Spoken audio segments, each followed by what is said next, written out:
দেখুন, শেখ হাসিনা পালিয়ে গেছে, আওয়ামী লীগ পালিয়ে গেছে, ওরকম একটি অপশাসনের বিদায় হয়েছে, কিন্তু কালচারাল ফ্যাসিজম কিন্তু অটুট আছে। তারা এখন পর্যন্ত কিন্তু এই শহরেই আছে কালচারের নামে। আজকেও তাদেরকে আমি শহরে কোনো কোনো সমাবেশে দেখেছি, যারা ওই 15 বছরের বয়ানটি দেওয়ার চেষ্টা করেছেন। তারা বলেছেন যে এখন যারা কালচার নিয়ে কথা বলছেন তারা অপসংস্কৃতি ছড়াচ্ছেন। তারা কেউ কেউ ফারুকের ব্যাপারেও তাদের নিষেধাজ্ঞার কথা বলেছেন যে উনি ভালো বলছেন না। দেখুন, রাজনীতি ফারুকী যেখান থেকে বলেছেন, ওই যে আমি বলছিলাম যে মঙ্গল শোভাযাত্রার নামে আগে যে রাজনীতির বড়িটি বিতরণ করা হয়েছিল সেটি কিন্তু কালচারের নামে হয়েছিল। তাহলে গত 15 বছরে গুম খুন নিয়ে কোনো রিফ্লেকশন থাকলো না কেন?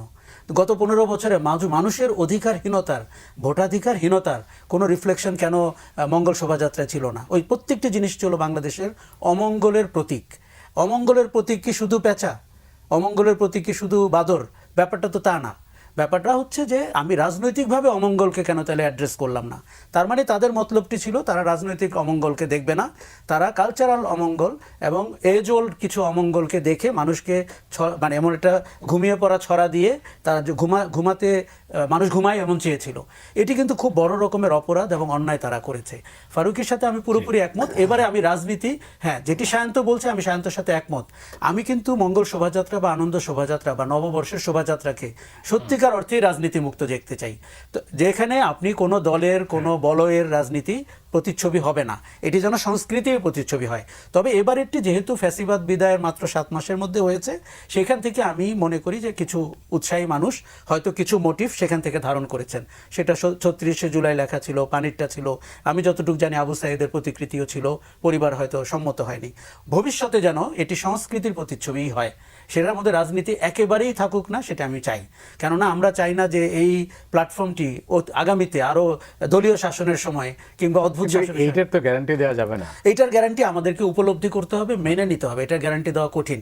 মতি ভাই, আমি কিন্তু সায়ন্তর সাথে আরও একটা জিনিস বলি। আমি এর আগের পর্যায়ে বলেছি যে এই যে একটি বলয়ের কথা, আমি কিন্তু ওই বলয়টি সম্পর্কে অবগত যারা আপনার ফান্ডামেন্টাল নিয়ে প্রশ্ন করছে যে মঙ্গল শোভাযাত্রা বা আনন্দ শোভাযাত্রার আদৌ দরকার আছে কিনা, এটা ইসলাম সম্মত কিনা, কারা করছে, তাদেরকে কিন্তু আমি ধর্মীয় লেবাসের লোক মনে করি। মানে ধর্মের কোনো ধরনের প্রতিনিধিত্ব তারা করেন না, এটি আমি জোর দিয়ে বলতে চাই।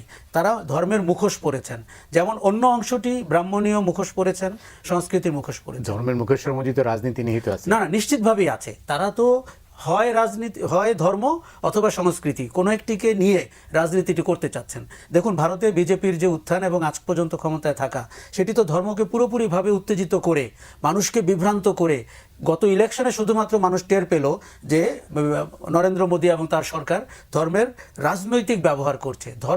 ধর্মীয় ব্যবহার কিন্তু মানুষ পছন্দই করে যারা ধর্মবিশ্বাসী, কিন্তু তার রাজনৈতিক ব্যবহার। এখন আপনাকে আমি বলি যে আমার মনে হয় যে এইবারের শোভাযাত্রা অংশগ্রহণের দিক থেকে, উদযাপনের দিক থেকে আমার যে কোনো সময়ের চেয়ে দ্বিগুণ মনে হয়েছে। আপনার এই অনুষ্ঠানে আসতে আমার বাসা থেকে প্রায় 1.5 ঘন্টার বেশি সময় লাগলো, কারণ পথে পথে কনসার্ট হচ্ছে, মানুষ বেরিয়ে গেছে, মানুষ পরিবার নিয়ে উৎসব করছে। এটি কিছু মানুষের গাত্রদাহ হচ্ছে, কিন্তু বাংলাদেশ কিন্তু উদযাপনের জায়গায় আছে। এবং সংস্কৃতির জায়গাটি আমি বলি 99% সংস্কৃতির মানুষগুলো ছিল অপশাসনের সঙ্গী। সেখানটিতে আমাদের শুদ্ধ সংস্কৃতির, অপসংস্কৃতি একেবারে আমি বলছি না, মানুষজনকে জায়গা করে নিতে হবে, প্রকাশ ঘটাতে হবে, এবং আমাদের যারা ট্যালেন্টেড মানুষ আছে তাদেরকে স্পেস দিতে হবে। অতীতে কিন্তু আপনি জানেন শিল্পকলায় একজন ডিজি ছিল আপনার 7 বার। তার মানে কি আপনি আর যোগ্য কাউকে শিল্পকলার মহাপরিচালক পাচ্ছিলেন না। ওই কয়েকটি বর্ণনায় কিন্তু বলে দেয় কি করে তারা এটাকে কুক্ষিগত করে রেখেছিল এবং মানুষকে সংস্কৃতির যে প্রকৃত স্বাদ সেটি পেতে দেয়নি। অনেক ধন্যবাদ সায়ন্ত। রাজনীতিতে ধর্মের ব্যবহার, যেটা আশরাফ বললেন, তো আপনার বাংলাদেশের রাজনীতিতে ধর্মের ব্যবহার আমরা কি লক্ষ্য করছি না? আমরা তো লক্ষ্য করছি না, রাজনীতিতে ধর্মের ব্যবহার, যেটা আমরা কি বললেন কি ভারতের উদাহরণটা রাজনীতিতে ধর্মের ব্যবহার পৃথিবীর বহু দেশে আছে। এখন সেটা কতটা প্রকটভাবে চাপিয়ে দেওয়া আর কতটা ধর্মের বয়ান প্রচার করে কেউ যদি গ্রহণ করে তাহলে করলো, ধর্মের সত্যিকার বয়ানটা আপনি প্রচার করেন, সেটা মেনে নিয়ে যদি রাজনীতির উপাদান হিসেবে কেউ গ্রহণ করে সৎচিন্তা থেকে করে, এটা ভিন্ন একটা ইস্যু। কিন্তু আমাদের দেশে যেটা হয়, ধর্মের অপব্যাখ্যা করে রাজনীতির উপর চাপিয়ে দেওয়া হয়। আর আরেকটা বিষয় আমরা নিশ্চয়ই এখানে এর আগে আমাদের আলোচনা হয়নি বলে আমার ধারণা, যে আশরাফ কায়সার ভাই হয়তো একমত হতে পারেন যে এই পহেলা বৈশাখ উদযাপন বা যে কোনো সাংস্কৃতিক অনুষ্ঠান বা যা কিছু, এটা কোনোটাই আসলে রাজনীতির বাইরে সম্ভব না আমার দৃষ্টিতে। আমি শুরুর আলোচনায় বলেছি যে আশরাফ ভাই বলছিলেন যে এত বছর ধরে গুম খুনের বিষয়টা কেন ছিল না এখানে, ভোটের অধিকার হরণের বিষয়টা কেন ছিল না। তার মানে এই অ্যাসপিরেশন কিন্তু আশরাফ ভাইরও আছে, এই আকাঙ্ক্ষাটা আছে, যেটা থাকা উচিত ছিল। তার মানে রাজনীতিটাকে তারা তাদের স্বার্থে কুক্ষিগত করে রেখেছিল এবং রেস্ট্রিক্টেড করে রেখেছিল, যেটা তাদের বিরুদ্ধে যায় সেটা করতে দিবে না। ফলে এইবার ফারুকী সাহেব যেটা বলছেন তিনি ঠিক বলেননি যে এর মধ্যে রাজনীতি নেই। অবশ্যই এর মধ্যে রাজনীতি আছে এবং রাজনীতি থাকতে হবে। এই রাজনীতিটা আমরা করতে চাই। আমি আগের আলোচনায় বলছি ডক্টর মিলনকে কিভাবে হত্যা করা হলো স্বৈরাচার বিরোধী আন্দোলনের সময়ে, সেটাকে আমরা জারি রাখতে চাই, ওটা একটা রাজনীতি। এখানে আপনার নূর হোসেনকে কেন হত্যা করা হলো বুকে পিঠে স্বৈরাচার লিখে মিছিলে নামার পরে, সেটাকে আমাদের ওই ছবি, ওইটা নিয়ে আলোচনা, ওই অনুষ্ঠান, ওইটাকে পোট্রে বারবার করতে হবে, ওই রাজনীতি আমার জারি রাখতে হবে। আমার পানি দিতে যাওয়া মুগ্ধকে কেন হত্যা করা হলো সেই রাজনীতি বজায় রাখতে হবে। আবু সাইদ একটা নিরস্ত্র ছেলে দুহাত পেতে যখন রাষ্ট্রের কাছে একটা ন্যায় বিচার প্রত্যাশা করে, তাকে গুলি করে মুহুর্মুহু হত্যা করা হবে, সেই ছবি, সেই ভিডিও, সেই চিত্র, সেই বয়ান জারি রাখতে হবে। এটা রাজনীতি। আমার কথা হচ্ছে নববর্ষ উদযাপন হোক বা যে কোনো উৎসব হোক, সব কিছুর মধ্যে রাজনীতি অবশ্যই রাখতে হবে, সেটা যেন সুস্থ রাজনীতি হয়। যারা ক্ষমতায় থাকে তারা যেন শুধু তাদের স্বার্থের অপরাজনীতিটুকু চাপিয়ে না দেয়। অপরাজনীতিকে চাপিয়ে দেওয়ার নাম রাজনীতি না, সেটা অপরাজনীতি। বরং আমাদের কথা হবে, আমি ব্যক্তিগতভাবে মনে করি এইসবের মধ্যে যেন কোনো গোষ্ঠী কখনো অতীতের মতো অপরাজনীতি চাপিয়ে দিয়ে তাদের স্বার্থ উদ্ধারের জন্য ব্যবহার না করে সাংস্কৃতিক অঙ্গনকে। বরং সাংস্কৃতিক যে মুভমেন্ট, যে কালচারাল মুভমেন্ট, অবশ্যই এটা একটা পলিটিক্যাল মুভমেন্ট। বাংলাদেশের যে কোনো ক্রাইসিসের সময়, কোন ক্রাইসিসের সময় আসছে যে সাংস্কৃতিক আন্দোলন বা মুভমেন্ট রাজনীতির জন্য হয়নি? সুতরাং এই রাজনীতি আপনি সারা বছর ধরে রাজনীতি করবেন না সাংস্কৃতিক মুভমেন্টের মাধ্যমে। হঠাৎ করে স্বৈরাচার জেকে বসলেই আপনি হঠাৎ করে একটা মুভমেন্ট করে ফেলবেন, সেটা তো হয় না।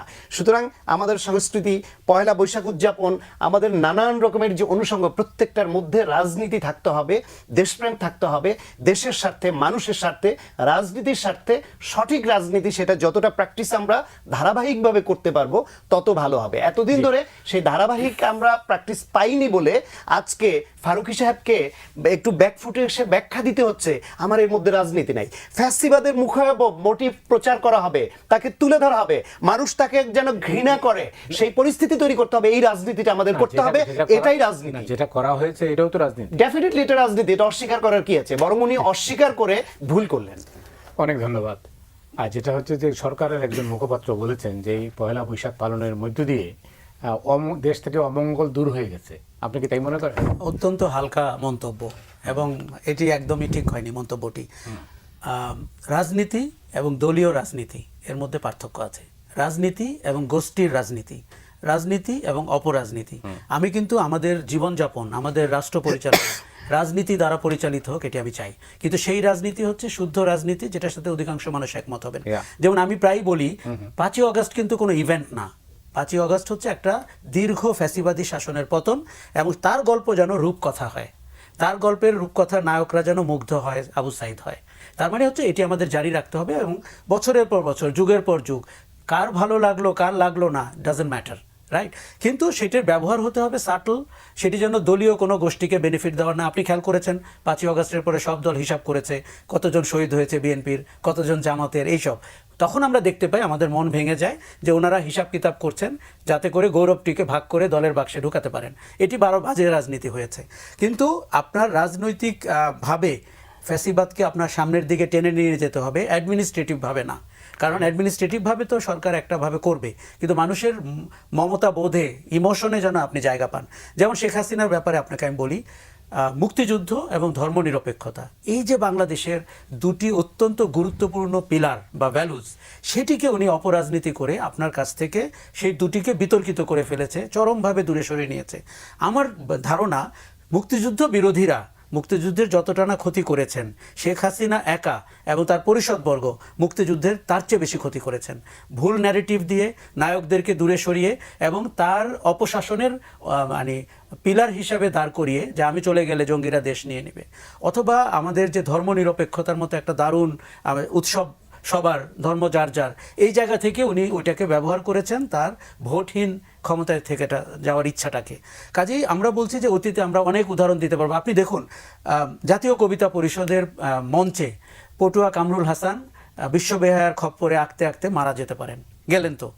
কেন জাতীয় কবিতা পরিষদে গত 16 বছরে আমরা একটা প্রতিবাদ হতে দেখলাম না? তাদেরকে এই দায় নিতে হবে এবং এই অন্যায়ের জন্য জবাবদিহি করতে হবে। কালচারাল ফ্রন্ট যখন অ্যাক্টিভ থাকে তখন কিন্তু রাজনৈতিক ফ্রন্ট দারুণভাবে সুবিধা পায়, কারণ জমায়েতটি ঘটায় কালচারাল ফ্রন্ট, নাটক দিয়ে, কবিতা দিয়ে, পথনাটক দিয়ে, আবৃত্তি দিয়ে, গান দিয়ে। তারপরে রাজনৈতিক, কারণ রাজনৈতিক অঙ্গনে তো আবার দলের ভাগ আছে, সেই আমাদের খুব সতর্ক থাকতে হয়। কেন এই শাসনটি, অপশাসনটি 16 বছর টিকলো? কালচারাল ফ্রন্টের বেইমানির কারণে। তারা গিয়ে গণভবনে হাজিরা দিলেন, প্লট নিলেন, তার সাথে বিদেশে গেলেন, তারা কুক্ষিগত করে রাখলেন। দেখুন, এক একটা সম্মিলিত সাংস্কৃতিক জোটের মতো একটি বলয় এক একজন 12 বছর 15 বছর ধরে নেতৃত্বে ছিলেন, তাদের মধ্যে কোনো রকমের গণতান্ত্রিক আচরণ আমরা দেখি নাই, নতুন কাউকে উঠতে দেওয়ার আচরণ দেখি নাই। এরকম আমি আপনাকে 76টা দোকানের নাম বলতে পারবো। আমি একবার নিজে লিস্ট করেছিলাম যে এই দোকানগুলো 5ই আগস্টের পরে কোথায় গেল। কাজে আমি কাউকে 3ই আগস্ট জাতীয় জাদুঘরের সামনে তারা সমাবেশ করবেন, 3 আগস্ট আমি দেখতে গিয়েছিলাম, দেখি মানুষ লাঠি দিয়ে তাদেরকে দৌড়াচ্ছেন। তার মানে মানুষ তাদেরকে তাদের আচরণ পছন্দ করেননি। আমরা আগামীর দিকে যদি তাকাই বা বর্তমানের দিকেও যদি তাকাই, আমরা কিন্তু কোনো সরকারের বা কোনো দলীয় দৃষ্টিকোণ থেকে রাজনীতিকে দেখতে চাচ্ছি না। কিন্তু সাংস্কৃতিক যুদ্ধ বলে যে জিনিসটা বলছি, সেটা যদি জারি রাখতে হয় তাহলে তো আপনার একটা সম্মিলিত প্রয়াস লাগবে। বিচ্ছিন্ন সমাজে তো এটা সম্ভব না। না, সেটি লাগবে। দেখুন, এই বিষয়ে তো আমাদের ঐক্যমত্যা আছে যে ফ্যাসিবাদ বিরোধী চেতনা বা ফ্যাসিবাদ বিরোধী প্ল্যাটফর্মে তো আমরা একমত। আমরা মুগ্ধ সাইদকে নিয়ে তো কোনো বিতর্ক কখনো দেখছি না। তার মানে আপনি যদি যুদ্ধটি চালিয়ে রাখতে চান, আপনাকে কন্টেন্ট প্রডিউস করতে হবে, কোয়ালিটি কন্টেন্ট, এটি নিয়ে নাটক হতে হবে, সিনেমা হতে হবে। আপনি নেটফ্লিক্সকে ডাকতে পারেন বাংলাদেশ থেকে $234 বিলিয়ন চুরি করার উপরে 100 পর্বের সিরিয়াল করতে। তাহলে বিশ্ববাসীও দেখতে পেল যে আপনি অবাক হয়ে যাবেন যে কি করে government, regulatory body, bank and borrower একসাথে বসে প্ল্যান করেছে যে ব্যাংক থেকে টাকা চুরি করতে হবে। এই যে গল্পটা, এবং আমাকে সেদিন ওয়াল স্ট্রিট জার্নালে কাজ করে একজন বলেছে যে এটা বিশ্বের সবচেয়ে বড় ব্যাংক রবারি। মানে আগে আমরা শুনতাম ল্যাটিন আমেরিকাতে, অন্যান্য দেশে সম্ভবত 2 বিলিয়ন বোধহয় কি করতে চেয়েছে। তার মানে হচ্ছে যে আমাদের এই যে অর্থনীতির যে ক্ষতি হয়েছে, রাজনীতির যে ক্ষতি হয়েছে আমাদের, আপনি দেখুন, আমি প্রায় বলে থাকি যে আমাদের রুম ফর গ্রোথ কি ছিল। আমাদের যে গ্রোথ হওয়ার কথা ছিল অর্থনৈতিকভাবে, সামাজিক ইন্ডিকেটরগুলোতে, হয়তো আমরা সেখান থেকে অনেক খারাপ করে আছি এই অপশাসনের জন্য। আমাদেরকে ওই মিসিং অপরচুনিটিটাকে হিসাব করে ফেলতে হবে। আমি কিন্তু ফ্যাক্ট বেসড কন্টেন্টের পক্ষে, কিন্তু আমাদের অনেকেই রেটোরিক্সের, এই যে আপনি যে মন্তব্যটি বললেন, এটি অত্যন্ত অদায়িত্বশীল, হালকা চালের একটা রেটোরিক্স কথা। কিন্তু এই অপশাসন বিদায় করতে হলে বা আমাদের ফ্যাসিজম মাথা থেকে বিদায় করতে হলে বেশ সময় লাগবে। আপনি দেখুন, আমাদের একটা বিশাল অংশের মানুষ কিন্তু গত শাসনের সুবিধাভোগী। তাদেরকে আমরা অনেক সময় মুখে চিনি না, নামে জানি না, তারা অন্তরে কিন্তু তাদের সুবিধা ধারণ করেন, সমর্থক তো আছেই। কাজেই আস্তে আস্তে তাদেরকে নিউট্রাল করে আনতে হবে, বলতে হবে যে ভাই, আপনি একটা টক্সিক শাসনের পার্ট হয়েছিলেন, আপনি হয়তো পুরো গল্পটা জানতেন না, এবং এই হচ্ছে চিত্রটি। এবং আমার ধারণা মানুষ বোধবুদ্ধি ভালোই আছে, তারা একসময় বুঝতে পারবেন। আমি অনেককে বলতে শুনি যে তারা বুঝতে পারবেন যে আসলে দেশটি কতটা অধপতনের দিকে চলে গেছিল। অনেক ধন্যবাদ আপনাকে।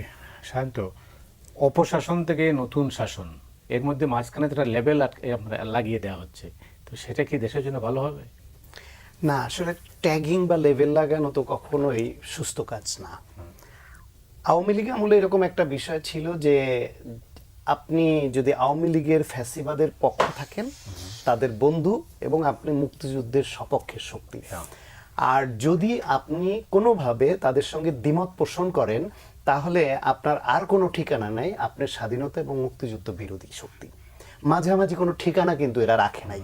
ফলে অনেক মুক্তিযোদ্ধা ফিল্ডে যুদ্ধ করেছে। আওয়ামী লীগের নেতাদের মতো এই তাস খেলা, জুয়া খেলা আর বিশেষ জায়গায় গিয়ে বিনোদন নেওয়া আসা মুক্তিযোদ্ধা না, ফিল্ডে থেকে যুদ্ধ করেছে। এরকম যোদ্ধাদেরকে নিয়েও এরকম থিওরি দিত যে মুক্তিযোদ্ধাও রাজাকার হতে পারে। মুক্তিযুদ্ধের সময় মুক্তিযুদ্ধ করেছিল, তখন সে মুক্তিযোদ্ধা ছিল, পরবর্তীতে সে মুক্তিযুদ্ধের চেতনার পরিপন্থী অবস্থান নিয়েছে, অতএব রাজাকার। সুতরাং একবার মুক্তিযোদ্ধা হলে সার্টিফিকেট থাকলেই সে আজীবন মুক্তিযোদ্ধা, এটাও তারা মানতে রাজি ছিল না। শুধু তাদের ওই সংজ্ঞায় ফেলে, ওই যে বললাম, মাঝামাঝি কোনো ঠিকানা রাখে নাই। এখন এই পরিবর্তিত পরিস্থিতি তো যদি আমরা ওই রকম ট্যাগিংয়ের রাজনীতি করি, যে আপনি হয় আমার পক্ষে না হলে ওর পক্ষে, তাহলে দেশ তো শুধু পক্ষে পক্ষে পক্ষায়িত হয়ে যাবে।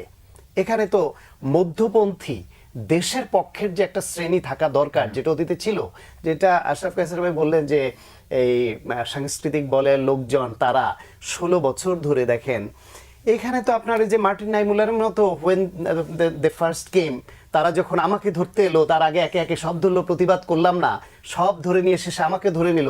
সেই ঘটনাই তো 16 বছর হয়েছে। যখন জামায়াতকে ধরেছে, ও মুক্তিযুদ্ধ বিরোধী, ও ধর্মভিত্তিক রাজনীতি করে, ওদের ধরুক, আমাকে ধরছে না।